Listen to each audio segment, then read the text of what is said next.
وما كان المؤمنون لينفروا كافة فلولا نفر من كل فرقة منهم طائفة ليتفقهوا في الدين بارگاہ مصطفیٰ کریم بالمؤمنین رؤوف الرحیم سلطان کائنات صلی اللہ علیہ وسلم کے حریم نیاز میں ادب و احترام کے ساتھ درود شریف پیش کریں۔ اللہم صلی علی سیدنا و مولانا محمد وعلی آل سیدنا و مولانا محمد کما صلیت علی ابراہیم وعلی آل ابراہیم انک حمید مجید۔ تیرے آستاں پہ آئے حضور سیدی فقیہ اعظم، تیرے آستاں پہ آئے تیری یاد کھینچ لائی، تیرے آستاں پہ آئے نعرہ تکبیر، نعرہ رسالت، نعرہ رسالت، فیضان حضور سیدی فقیہ اعظم حضرت علامہ سونا مائی صاحب۔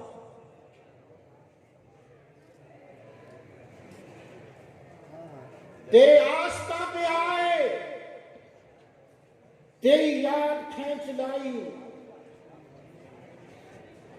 رہے عمر بھر سلامت تیرے در سے آشنائی۔ چونکہ یہ مضمون خصوصی مضمون ہے جو ایک عام بندے کو دیا گیا ہے، اس لیے میں چاہتا ہوں کہ یہ فتاوی نوریہ جو لوگ پڑھتے ہیں وہ تو توجہ ضرور کریں اور آپ کے واسطے سے حضرات بھی بات سنیں گے۔ وَمَا كَانَ الْمُؤْمِنُونَ لِيَنْفِرُوا كَافَّةً، ہونا تو چاہیے کہ ساری دنیا بستر اٹھا لے اور چل نکلے، ایسا ممکن نہیں ہے۔ فلولا نفر من كل فرقة منهم طائفة، تو پھر اہل ایمان میں سے ایک گروہ ہونا چاہیے، طائفة لیتفقہوا فی الدین، جو دین کے فقیہ بن جائیں۔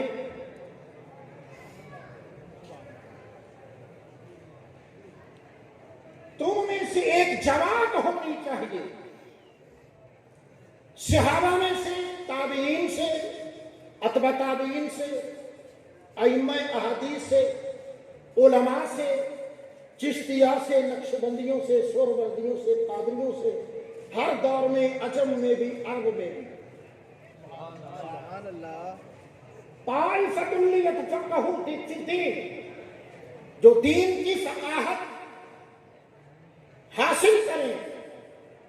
میں اب اتنا وقت نہیں ہے کہ عرض کروں فتویٰ کیا ہے، مفتی کون ہوتا ہے، فقاہت کیا ہے، فقیہ کون ہوتا ہے، لیکن ایک عرض کروں گا علماء کی توجہ اور حضور کی نظر عنایت سے کہ جو لوگ نکلے دین سیکھنے کے لیے اور وہ مقامی فقاہت پہ جا پہنچے، ان کو فقیہ کہا جائے گا، اور زمانے بھر کے فقہا جس کے دروازے پر سلام کرے اس کو فقیہ اعظم کہا جائے۔ کلام حکیم دوسری آیت سنیے، اللہ رب العالمین کا ارشاد پاک ہے، وَإِن مِّن شَيْءٍ إِلَّا يُسَبِّحُ بِحَمْدِهِ وَإِن مِّن شَيْءٍ إِلَّا يُسَبِّحُ بِحَمْدِهِ وَلَكِن لَا تَفْقَهُونَ تَسْبِيحَهُ۔ سبحان اللہ کو کیا ہو جائے، وہ سمجھ نہیں رہے۔ وَإِن مِّن شَيْءٍ، زمین و آسمان میں خدا کی خدائی میں کوئی ایسی چیز کا وجود نہیں ہے جو خدا کی حمد و ثنا بیان نہ کر رہی ہے۔ وَإِن مِّن شَيْءٍ، کیا الا یسبح بحمدہ. فضلاء علماء مقررین کیا فرماتے ہیں، پہلے بھی بعد میں بھی، اونچی بولو. کیا کہتے ہیں؟ اونچا بولو. میں کہتا ہوں سارے خاموش ہو. نہیں، ابھی لوگ بول رہے ہیں. مجھے آپ کی خاموشی چاہیے کہ بندنے کا اپنا مزہ ہوتا ہے لیکن سکون کا کچھ اپنا مزہ ہے. اس لیے خاموش ہو جائے. ماشاءاللہ سارے خاموش ہو گئے. وَإِن مِّن شَيْءٍ لَّا يُسَبِّحُ بِحَمْدِهِ. ہر چیز تسبیح پڑھتی ہے. میرے سامنے پھول پڑے ہیں، یہ نقلی پھول نہیں ہے، اصلی پھول ہے. قرآن فرماتا ہے یہ تسبیح پڑھتے ہیں. کیا آپ اس کی تسبیح کی آواز سن رہے ہیں؟ جی آپ اونچا بولو. آپ اس کی تسبیح کی آواز سن رہے ہیں؟ نہیں سن رہے. تو جو نہیں سن رہا وہ فقیہ نہیں ہے.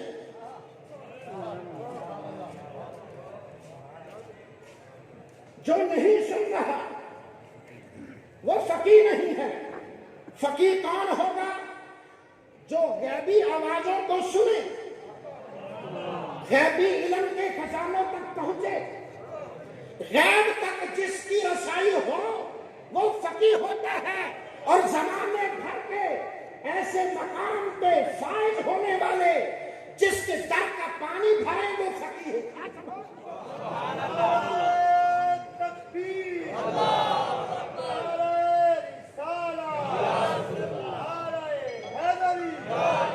دین کے 5 ارکان ہیں: کلمہ طیبہ، نماز، روزہ، حج، زکوٰۃ. کلمہ طیبہ باب الاسلام ہے، جس نے پڑھا اسلام میں داخل ہو گیا. باقی 4 ارکان ہیں. تو سب سے بڑا رکن کیا ہے؟ نماز ہے. روزہ رکھیں گے جب رمضان آیا، حج کریں جب استطاعت ہوئی، زکوٰۃ ادا کریں گے جب استطاعت ہوئی اور سال گزر گیا. تو باقی رہی نماز. نماز دین کا وہ رکن ہے جس کی ادائیگی طہارت کے بغیر نہیں. جی یعنی جنت کی کنجی نماز ہے تو نماز کی کنجی وضو ہے. تو فتاوی نوریہ شریف کھولیں. وضو کے معاملے میں لوگوں نے بڑی گڑبڑ کی جو بڑے سالوں اور صدیوں تک محیط رہی. پھر زمانہ آ گیا فقیہ اعظم کا. پھر زمانہ آیا سید الفقہاء فقیہ اعظم کا.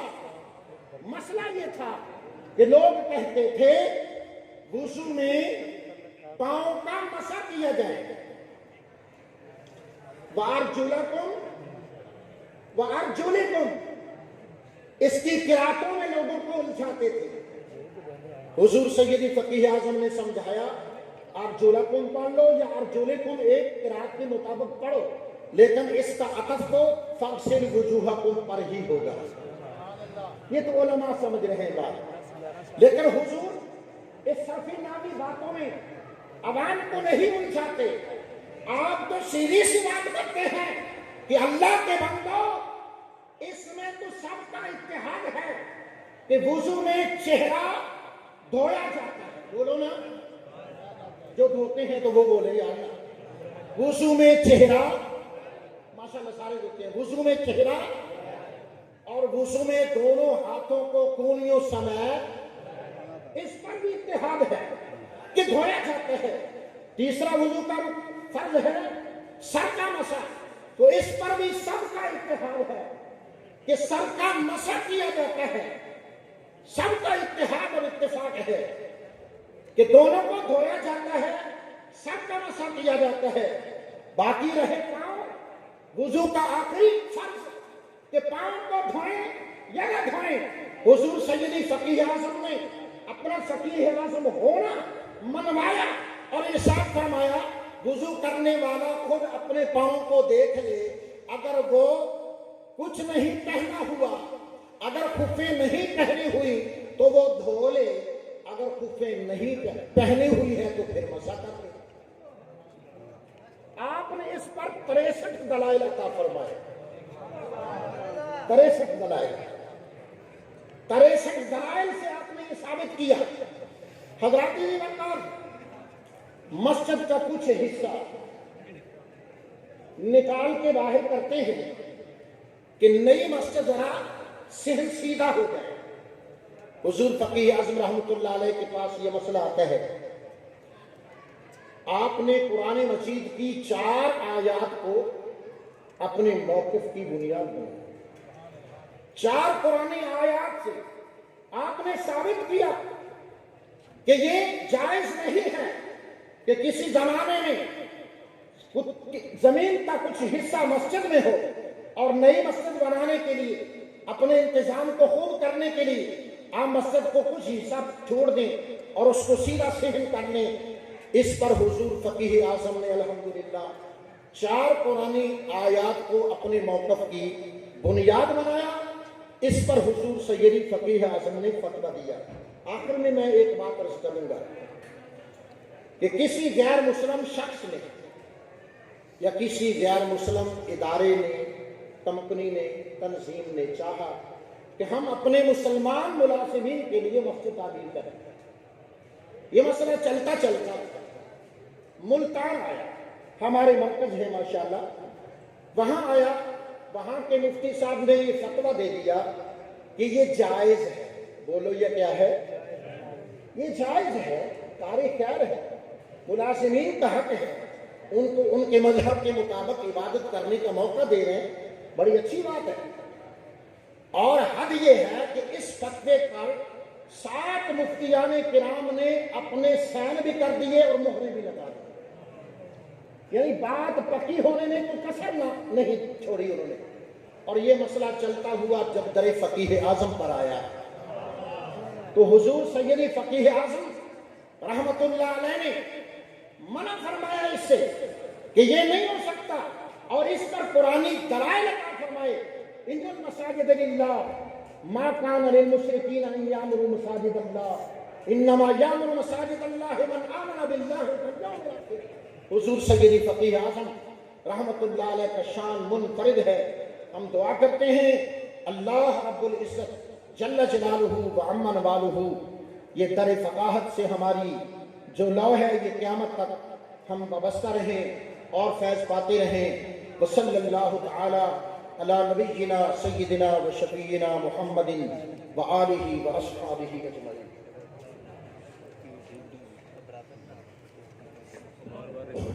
اللہم زد فزد. یہ تھے حضرت علامہ محمد اللہ نوری صاحب آف سائیوان.